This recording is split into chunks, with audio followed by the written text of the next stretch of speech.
Bonsoir à toutes et à tous, soyez les bienvenus sur Monaco Info. Je suis ravi de vous retrouver en ce milieu de semaine. Suite de notre série de reportages consacrée à la 5e édition de la Monaco Ocean Week, avec comme focus aujourd'hui les nouvelles technologies au service de la mer. Et vous allez le voir, ces entreprises innovantes ont besoin de financement. C'est un des plus grands écrivains contemporains français. Il est membre de l'Académie Goncourt et du conseil littéraire de la Fondation Prince-Pierre de Monaco. Pierre Assouline vient de publier son dernier ouvrage, Le Paquebot, un roman dont l'histoire se déroule sur un navire qui a fait naufrage en 1932 avec à son bord le grand journaliste Albert Londres. Pierre Assouline sera notre invité. Peut-on parler de tout? C'est la question que l'on se pose au diocèse de Monaco et cela fera l'objet d'une conférence-débat avec plusieurs intervenants jeudi soir à l'Agora. Il est vrai qu'entre les réseaux sociaux où l'on déclenche un flot de haine dès que l'on écrit la moindre petite chose, ou la bienséance et le politiquement correct, qui mettent parfois un coup à la liberté d'expression, nous serons pour évoquer tout cela avec un des intervenants de cette conférence, un juriste au Centre européen pour le droit et la justice à Strasbourg. Et enfin, nous vous présenterons l'opéra Wozzeck, le chef-d'œuvre d'Alban Berg, présenté pour la première fois à l'Opéra de Monte-Carlo et mis en scène par le comédien Michel Faux. Mais avant de développer tous ces titres, débutons par un point info. Et c'est une bonne nouvelle pour la gastronomie monégasque, Vanessa Dessy. Le chef Marcel Ravin obtient une 2e étoile. Bonsoir Fabien, bonsoir à tous. Et de deux pour le chef martiniquais à la tête du Blue Bay. Une vraie reconnaissance du savoir-faire de Marcel Ravin. Il obtient sa 2e étoile au guide Michelin Cuvée 2022. Le talent du chef n'est plus à démontrer. Il est l'exemple unique d'une fusion des cuisines caribéennes et des produits exceptionnels de la Côte d'Azur. La vaccination avec Nuvaxovid du laboratoire Novavax a débuté ce mardi en principauté. Le gouvernement princier invite les personnes qui souhaitent bénéficier de ce vaccin à signaler leur intention auprès du centre d'appel Covid-19. Il s'agit d'un vaccin dit sous-unitaire à base de protéines qui déclenche une réponse immunitaire. À noter que le schéma de primo-vaccination de ce vaccin nécessite l'administration de 2 doses espacées de 3 semaines. Il est en outre précisé que son utilisation n'est pour l'heure autorisée que chez les personnes âgées de 18 ans et plus, non vaccinées ou qui ont reçu une seule dose de vaccin, quel qu'il soit, à l'exception du vaccin Janssen. Il ne peut donc être administré comme dose complémentaire, dit 3e dose. C'est noté. Les discussions se poursuivent à l'occasion de la Monaco Ocean Week. Cette fois-ci, il est question du rapport 2020 relatif à la préservation des coraux. Oui, il s'agit du 6e statut des coraux. Ce dernier décrit un état des lieux des récifs coralliens à travers le monde, une analyse quantitative d'un ensemble de données mondiales compilées à partir de surveillances fournies par plus de 300 membres du réseau. L'ensemble de ces données mondiales s'étend sur plus de 40 ans, de 1978 à 2019, et comprend près de 2 millions d'observations provenant de plus de 12 000 sites issus de 73 pays. La Monaco Ocean Week, c'est aussi l'innovation et les solutions dédiées aux océans. C'est une initiative mondiale de plus de 10 ans qui réunit les parties prenantes afin de générer des connaissances océaniques essentielles aux solutions de développement durable. Cet événement met l'accent sur toutes les connaissances des océans qui peuvent contribuer à l'innovation, la technologie et les solutions de gestion qui déclencheront un changement radical dans les relations humaines avec l'océan. Cet événement aura permis également de procéder à l'Assemblée générale annuelle de BIMED. BIMED a pour objectif de réduire la pollution plastique en Méditerranée. Depuis 2015, l'association soutient et favorise la mise en réseau des acteurs méditerranéens engagés contre la pollution plastique. En 2020, 16 projets émanant de 11 pays différents ont été proposés afin de mobiliser le plus grand nombre autour d'actions concrètes. Merci Vanessa. Monaco Ocean Week toujours. Coup de projecteur à présent sur l'Ocean Innovators Platform. Ce rendez-vous est consacré aux technologies qui préservent les mers et sur le rôle essentiel de l'investissement pour les développer. Reportage de Sandrine Nègre et Sylvain Péroumal. Une chose est sûre, elle ne manque pas. Elles, ce sont les solutions pour protéger les ressources marines de la planète. Elles étaient au cœur de l'Ocean Innovators Platform proposée au Yacht Club, des innovations qui ne peuvent pas se passer de financement. Que ce soit cette journée ou la semaine tout entière, c'est une occasion en principauté de rencontrer des scientifiques, des chercheurs, des innovateurs de renom, pour certains, moins connus pour d'autres, mais en tout cas venant de toutes les parties du globe. Cette thématique de savoir comment nous pouvons mieux les protéger, comment nous pouvons financer des solutions innovantes dans les domaines qui touchent à la préservation des océans, c'est évidemment un vrai défi. Défi qui ne peut donc pas être relevé sans investissement financier, donnée essentielle afin d'instaurer une économie bleue et durable. D'un côté, de la recherche, de l'innovation, de la science, et de l'autre, du concret, de l'économique, du financier. Nous pouvons, grâce à ce que nous faisons également en principauté, où avec le fonds de réserve constitutionnel, nous déployons des sommes significatives dans ces nouvelles tendances, la finance environnementale, la finance verte, mais aussi donc aujourd'hui la finance bleue, la finance à impact. Eh bien, cela permet d'avoir une autre vision, d'être encore plus en phase avec les ambitions et l'engagement du souverain pour la planète, et de se dire que financièrement, nous sommes également à ses côtés pour contribuer à cette recherche et à cette innovation. Et ces nouvelles approches pour une économie bleue semblent être de plus en plus entendues, comme en témoigne bien sûr l'organisation de cette plateforme, ici dans le cadre de la Monaco Ocean Week. Autre exemple, la Commission européenne a présenté sa nouvelle approche en faveur de ce type d'économie. Sachez que l'aventurier Bertrand Piccard participait à ce rendez-vous de la Monaco Ocean Week. Il sera l'invité d'Émilie Rousseau dans l'édition de demain. En attendant, nous recevons notre premier invité. C'est un grand écrivain. Il est membre de l'Académie Goncourt et du conseil littéraire de la Fondation Prince-Pierre de Monaco. Pierre Assouline, bonsoir. Bonsoir. Nous sommes ensemble parce que vous venez de publier un nouveau roman, Le Paquebot, aux éditions Gallimard. Vous l'avez présenté au Monaco Press Club ce mercredi. Parlez-nous de ce nouveau roman basé quand même sur des faits réels. Le naufrage d'un bateau, le Georges Philippard en 1932. Oui, c'est l'époque des grandes croisières et des grands paquebots de luxe.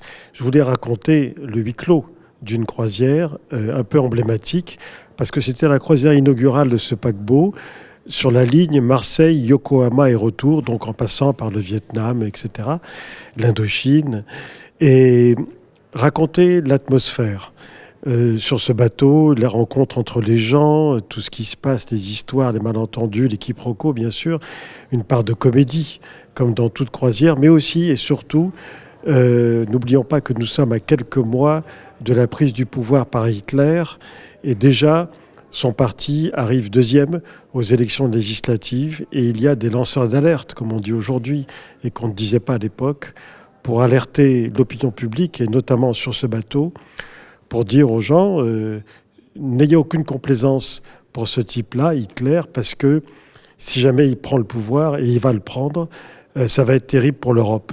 En plus avec un antisémitisme latent en Europe. Hein. Bien sûr. De l'antisémitisme est lié à la résurgence et au triomphe de ces nationalismes une fois qu'ils sont au pouvoir. Et je ne pouvais pas, au moment où j'écrivais ce livre, ne pas tenir compte de sa résonance dans l'actualité, il y a déjà un an ou deux. Et bien entendu, ce livre sort maintenant dans une résonance encore plus forte au moment des événements d'Ukraine. Car pour moi, la question, c'est aussi d'abord celle de l'Europe. Oui, c'est ça, parce que c'est plus que l'histoire de ce naufrage d'un navire, c'est le naufrage comme ça de l'Europe à cette période, à l'aube comme ça du nazisme. Hein. C'est le naufrage d'un certain nombre de valeurs, de principes. Et voilà, je n'ai pas fait exprès, mais il y avait une concordance des temps entre l'actualité et le passé, et qui fait que c'est une croisière qui, au départ, s'annonce comme une comédie et qui se finit en tragédie. Tragédie pour le bateau lui-même, puisque au large d'Aden, sur le chemin du retour, à la suite d'un court-circuit, le bateau va être le théâtre d'un incendie, et cet incendie va faire que le bateau va couler. Et donc, en parallèle à ce naufrage, il y aura quand même une quarantaine de morts sur 750 passagers. Dont Albert Long. C'est déjà beaucoup. Évidemment, c'est moins que le Titanic, ça c'est sûr. À l'époque, on était 10 ans après le... Pardon, 20 ans. Hein, oui, c'est ça, 20 ans après. À quel point cet ouvrage est tiré de faits réels et à quel point c'est un roman? Est-ce que la frontière est bien définie? Moi, mes deux passions, ce sont l'histoire et la littérature. Et je me sers de la littérature pour faire de la mise en scène de l'histoire. Mais ma démarche est la même que celle que j'avais lorsque j'écrivais des biographies. J'en ai écrit une dizaine, et à chaque fois, c'est une démarche d'historien, c'est-à-dire que je vais aux sources, d'abord les archives, les lettres, et aussi les témoins, les personnes. Donc tout ça, c'est une démarche rigoureuse. La croisière que je raconte, celle du Georges Philippard, a vraiment eu lieu. C'était une croisière inaugurale. Tout ce que je raconte sur le voyage lui-même jusqu'au naufrage, tout ça a parfaitement eu lieu et c'est parfaitement documenté. Et les personnages qui y sont existaient aussi.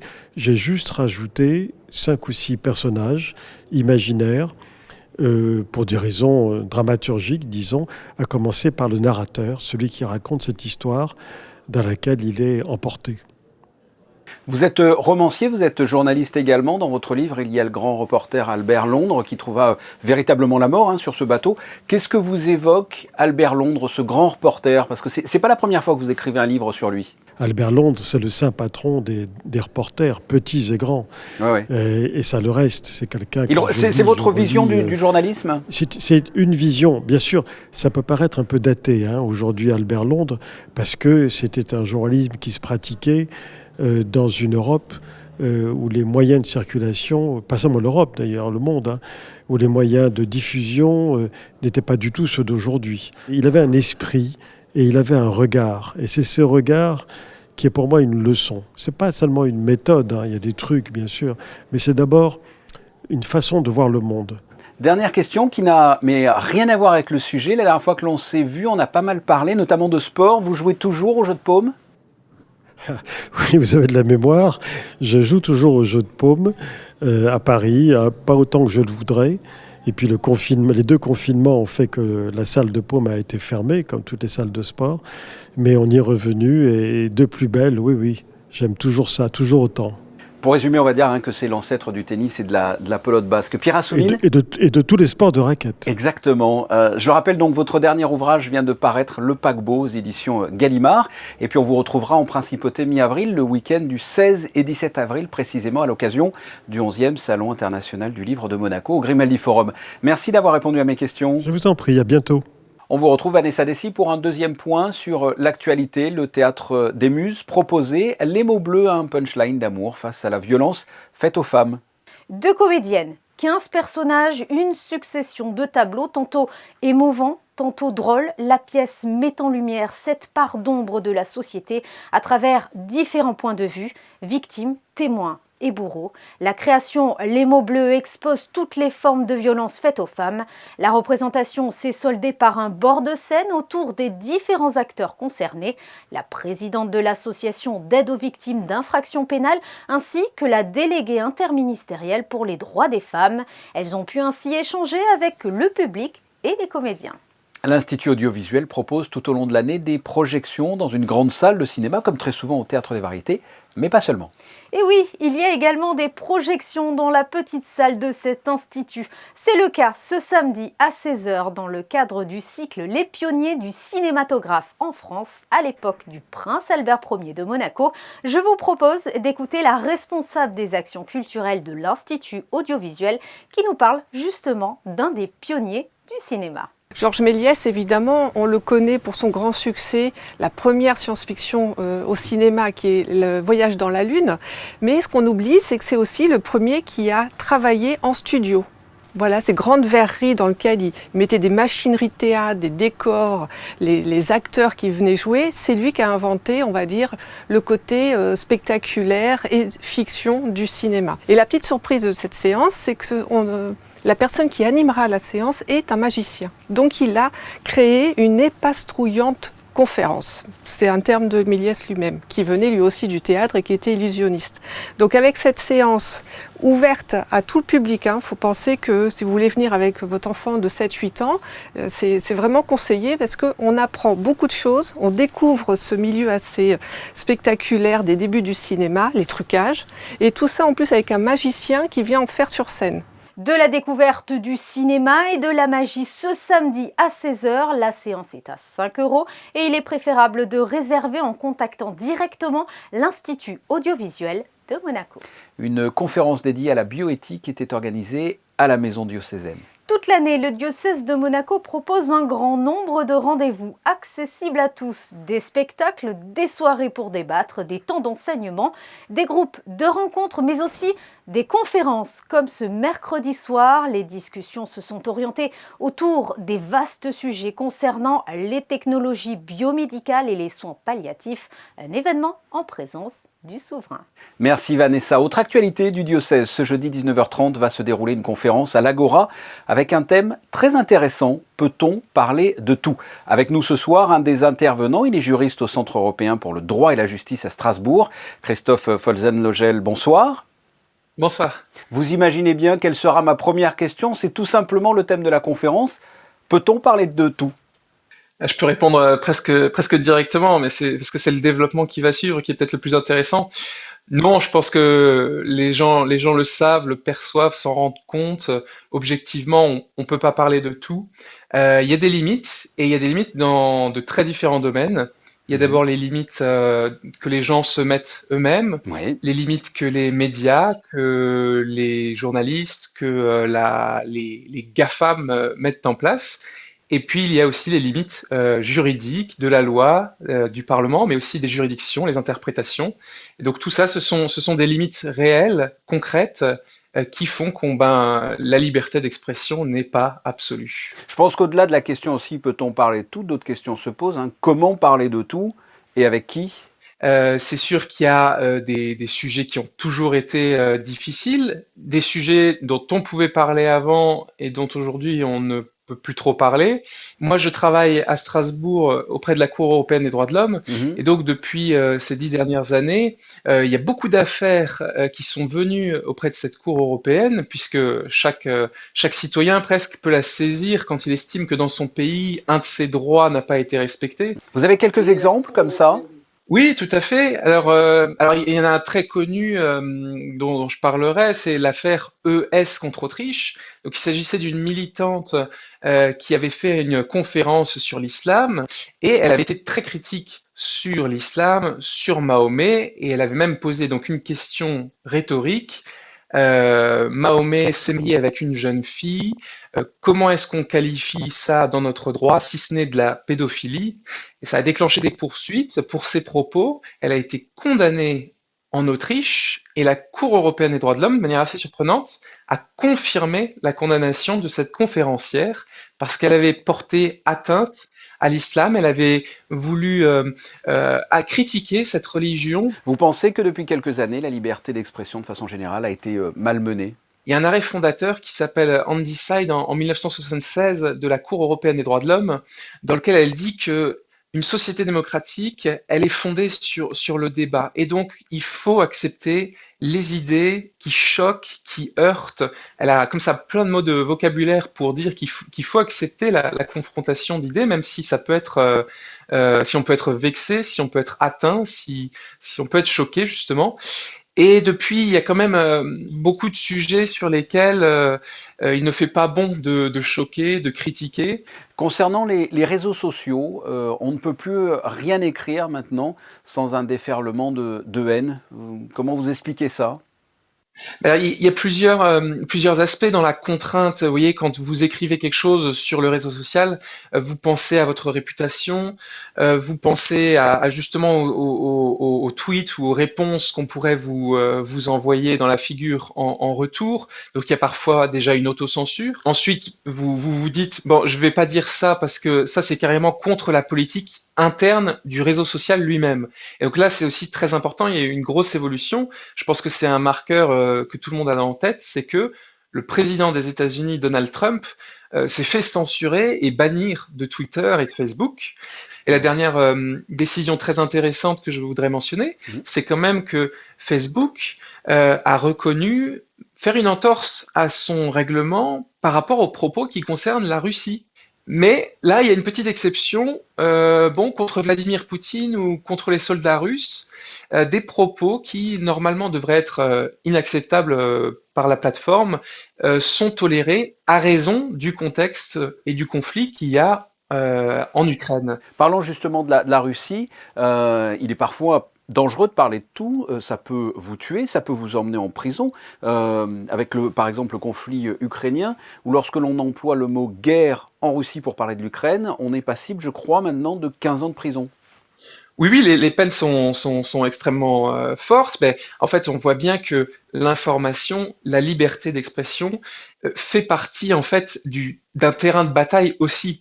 C'est pour ça que la Russie a pris des peines très lourdes contre ceux qui vont contre le discours officiel. Ce qui est intéressant, et je dirais même quand même inquiétant aussi, c'est que l'Occident, qui se prétend libéral, porteur des valeurs des droits de l'homme, a tendance à avoir les mêmes réflexes de condamnation de toute parole qui va contre la version officielle, si je peux m'exprimer avec des guillemets. En tout cas, ça manifeste à mon avis très clairement que l'information et la liberté d'expression, en fait, c'est vraiment un terrain de combat, et c'est pour ça qu'on a souvent des atteintes à cette liberté d'expression, parce que en fait, c'est là où se joue une part importante des batailles idéologiques, culturelles et même guerrières. Je le rappelle, vous serez un des intervenants lors d'une conférence débat à la Maison diocésaine ce jeudi 19h30, avec pour thème donc « Peut-on parler de tout ?» Christophe Holzen-Legel, merci. Merci beaucoup. Parlons d'opéra avec Wozzeck, le chef-d'œuvre d'Alban Berg est présenté pour la première fois à l'Opéra de Monte-Carlo. C'est un événement à ne pas manquer pour les mélomanes, avec plusieurs représentations du 25 au 29 mars. Reportage de José Sacré et Olivier Bonello.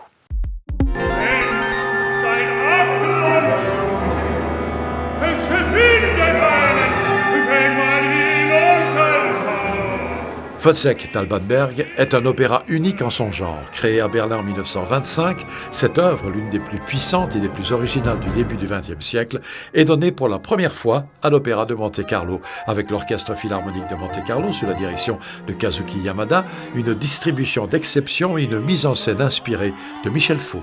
J'ai mon imaginaire, j'ai mes obsessions qui entrent en jeu. Mes délires, mais je pars toujours de l'œuvre. Et le texte de Büchner qui est très fort, qui est une pièce inachevée, l'histoire vraie, puisque Wozzeck a existé, il y a un rapport même médical, puisqu'il était quand même très très tourmenté comme garçon. Et puis la musique aussi de Berg m'ont guidé.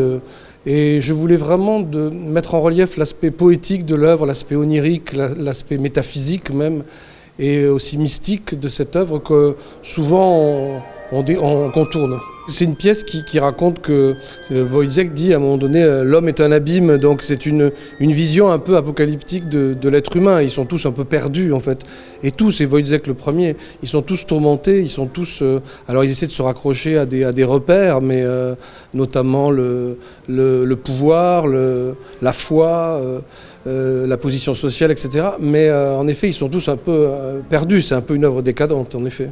Ils connaissaient vraiment le théâtre Berg parce que la musique, elle met en relief aussi les contradictions des rôles, les contrastes aussi, et la folie, la dérision par moments. C'est pas une œuvre triste, c'est une œuvre violente, terrible, satirique, acide, mais c'est pas une œuvre triste.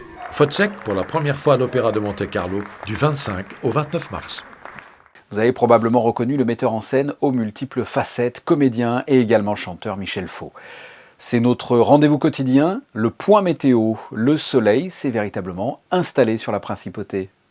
Oui Fabien, nous sommes chanceux car le soleil a décidé de bien rester sur le territoire monégasque. Une légère brise de 5 km/h est attendue.